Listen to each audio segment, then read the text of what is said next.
नमस्कार. मराठी एकीकरण बातमीपत्र 24 तास महानगरमध्ये मी आपलं स्वागत करतो. मीरा भाईंदरच्या अनेक घडामोडी आपल्यासमोर आणत असताना आज एक वेगळी बाजू, एक वेगळा विषय आपल्यासमोर आम्ही आणणार आहोत. खरं तर आपल्या सर्वांना माहिती असेल की टीव्ही चॅनलवरती मालिकांमध्ये तारक मेहताचा उलटा चष्मा अशा नावाची एक सिरियल आपण सर्वजण पाहतोय. या सिरियलमध्ये खूप सुंदर अशी एक सोसायटी आहे आणि या सर्व सोसायटीचं एक कुटुंब एकत्रितपणे नांदताना दिसतंय. परंतु मीरा भाईंदरमधली एक अशी सोसायटी, एक असं कॉम्प्लेक्स ज्यामध्ये हे कुटुंब कुठेतरी विस्कळीत झालेलं आहे. या नागरिकांची काही तक्रार आहे. ही तक्रार आपण प्रत्यक्ष त्यांच्याकडून जाणून घेणार आहोत आणि नेमकं ह्या मीरा भाईंदरच्या या डायरीमधला हा कुठला पान उघडून दाखवणार आहेत हे आपण त्याच्यातून बघणार आहोत.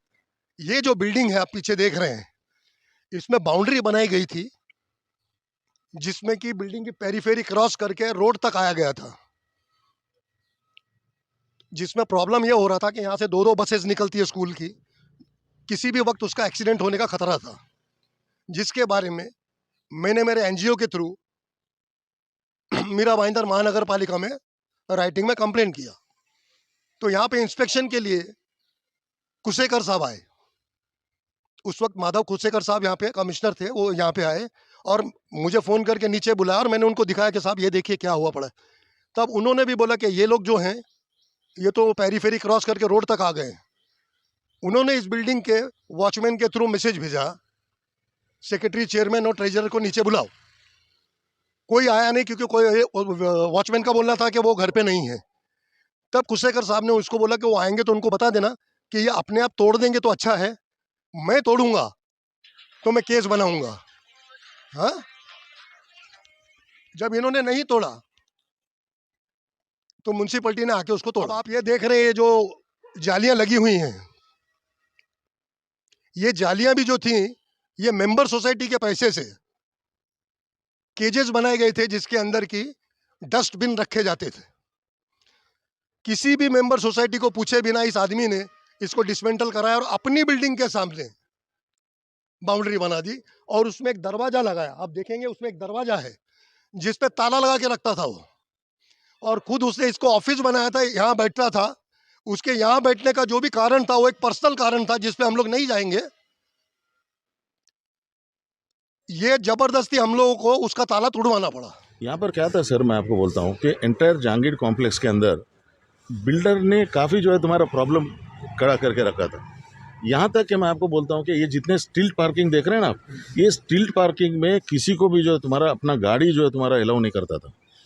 वो जब भी यहाँ से गुजरता था, किसी का अगर गाड़ी रहता था उसको, उसके जितने आदमी थे उन लोगों को बोलता था कि गाड़ी निकालने के लिए बोलो उन लोगों को, इसमें रखने का उनको हक नहीं है। ये मैंने जब मैं फेडरेशन का प्रेसिडेंट नहीं बना था तब मैंने देखा था, मेरे साथ खुद हुआ ये, राइट। और उसने क्या किया कि यहाँ पर जो तुम्हारा मंदिर देख रहे हैं आप, ये अगर प्लान में जाके देखेंगे तो ये प्लान के मुताबिक जो है तुम्हारा इतना बड़ा जो है मंदिर नहीं था। वो एक छोटा सा मूर्ति लगाकर जो है तुम्हारा एक छोटा सा मंदिर का जो है परमिशन लिया था उसने, वो प्लान में मैंने देखा है।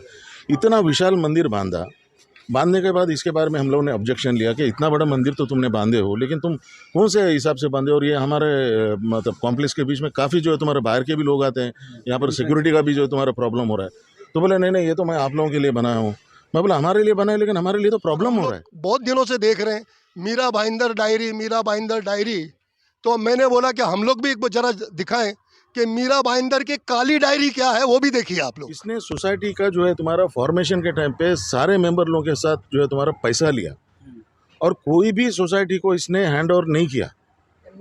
कन्वेंस नहीं, सोसाइटी नहीं बनाया, सोसाइटी नहीं बनाया। तो काफ़ी बार हम लोग गए और एक आध मेंबर को जो तुम्हारा उसने मारा भी है।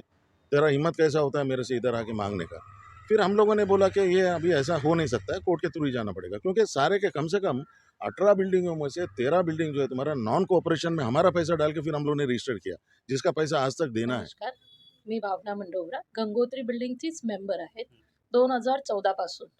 पण मला असं वाटते, मला खूप त्रास दिलं सेक्रेटरी, ट्रेझरर, जेवढेही पदाधिकारी आहेत सगळे।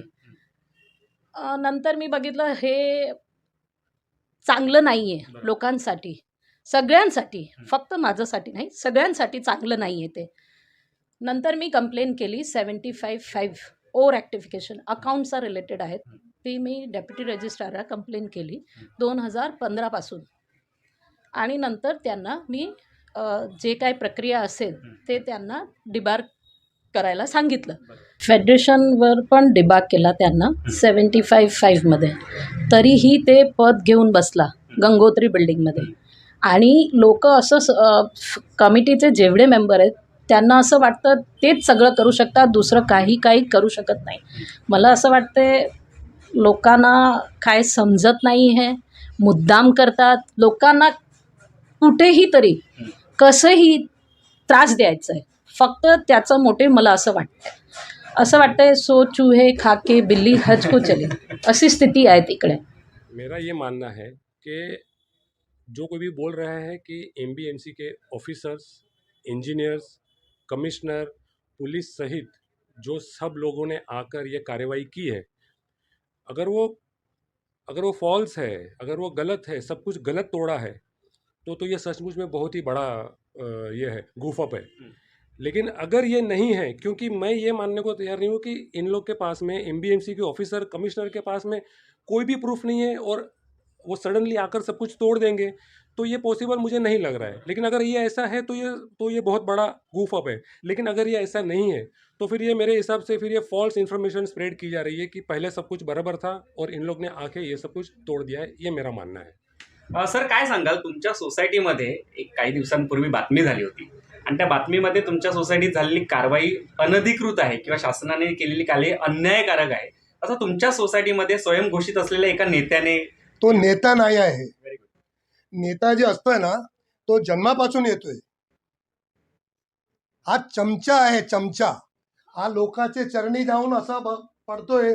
कॉर्पोरेटर्स आणि दुसरे जे नेता लोक आहेत, हे त्यांचे चरण आहे. तिथे बसून त्याला असं वाटतं की मी पण काही बनू शकतोय. स्वतःचं असं काहीच कार्य काही नाही. मीरा भाईंदरमध्ये अनेक डायऱ्या आहेत, काही काळ्या, काही गोऱ्या, काही फक्त आभासी आहेत, काहींचं अस्तित्वच नाही आहे. तशातलीच ही एक डायरी ज्याच्याबद्दल तुम्ही मला आता प्रश्न विचारलात, मीरा भाईंदर डायरी. खरं म्हणजे अशा नावाचं कुठलंही वृत्तपत्र किंवा वृत्तवाहिनी किंवा यूट्यूब चॅनेल अधिकृत असं मीरा भाईंदरच काय पूर्ण जगभरात कुठेच नाही आहे. कोणीतरी एखादी व्यक्ती स्वतःच्या व्यक्तिगत यूट्यूबला असं नाव देऊन लोकांमध्ये भ्रम पसरवत असेल तर त्याला लोकांचाही नाईलाज आहे. याच्यावरती आपण काय बोलावं. पण आता मुद्दाम तुम्ही जर माझा मत विचार करायला इथे आला असाल तर मी तुम्हाला एवढंच सांगेन की कोणतरी आपल्या राजकीय स्वार्थाकरता अशा प्रकारचे उपद्व्याप करत असतं. काही लोकांना असं वाटतं की मला पण काय पद मिळालं पाहिजे. पद मिळेल तर तिथून पैसे भेटणार, जागा कब्जा करणार, जसा यांनी आमच्या कॉम्प्लेक्समध्ये केला. हे असली माणसं आहेत. आणि लोकांना हे सांगतोय की मी रायटर आहे आणि गीतकार आहे. आम्ही फिल्म इंडस्ट्रीचे रायटर आणि लिरिसिस्ट असोसिएशनमध्ये पण शोधायला सुरुवात केली. याचं रजिस्ट्रेशन आहे का? सर म्हणजे तुमचं असं म्हणणं आहे की ती व्यक्ती खोटं बोलते सर? हो, तो खोटारडायचा आहे. तो पैदाशी जन्मापासूनच खोटा आहे. या डायरीविषयी मला विचारण्यापेक्षा ज्या व्यक्ती या डायरीच्या नावाने लोकांमध्ये भ्रम पसरवते, कारण आता निवडणुका तोंडावरती आलेल्या आहेत, त्यांना कुठेतरी असं वाटतं की मी प्रसिद्धी माध्यमात असेन तर कुठेतरी मला एखाद्या निवडणुकीमध्ये एखादं तिकीट मिळेल नगरसेवक होण्याकरता. आणि लोक प्रभावित असतील तर कदाचित त्या एखाद्या लाटा खूप चालल्या असतात हल्ली. पहिली लाट, दुसरी लाट, कोरोना लाट आणि कुठली होती मोदी लाट. अशा लाटेमध्ये एखादा निवडण्याचा प्रयत्न करतो. अशी व्यक्ती कोणाशी प्रामाणिक नसते. आधी माजी आमदार, नंतर आजी आमदार, नंतर भावी आमदार, अशा कुठल्या तरी आमदाराला त्याचं बोट, पदर, दुपट्टा पकडून अशा व्यक्ती समाजाची दिशाभूल करतात. जे माणूस लोकांना सांगतोय की मी हरियाणामधून 22 वर्षाच्या, हरियाणामध्ये 22 वर्षाची वय असताना BJP जॉईन केली होती. मग तू सोडून का आला इथे? आतापर्यंत तू MP झाला होता ना. तिथे पण काय ना काय केलं असेल, लोकांनी काढून याला इथं फेकलं. तुम्ही जिथे राहता, वर्षानुवर्ष, 15 वर्ष, 20 वर्ष मोठेपणा सांगता, तिथल्या शहराच्या विकासाबद्दल बोलता, त्या शहराची भाषा आधी शिकून घ्या, तर तुम्हाला शहरातील लोकांची समस्या समजेल. तुम्हाला इथल्या स्थानिक लोकांची भाषाच कळत नाही हो. तुम्ही कसल्या समस्या मांडताय आणि त्याच्याबद्दल बोलताय तुम्ही. कोण ऐकणार आहे तुमचं? शेवटी तुम्ही परप्रांतीयच. जोपर्यंत तुम्ही इथल्या संस्कृतीशी सरमिसळ तुमचं करून घेत नाहीत तोपर्यंत तुम्हाला एकही मत मिळणार नाही आहे. मी तुम्हाला ठामपणे सांगतो. ह्या वेळेला लोकांना खरं खोटं सगळं समजलेलं आहे. ही तरुण पिढी आहे ना, ही खूप जास्त ज्ञानी आहे. त्यांना सगळं समजतं. एवढंच सांगतो, हा इशारा आहे तुम्हाला.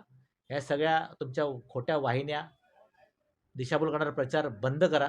एवढंच सांगतो. मित्र म्हणून तुम्हाला सल्ला आहे हा. एकदा ऐका माझं. म्हणजे निवडणुकीमध्ये तोंडावर आपटणार नाहीत याची काळजी घ्या.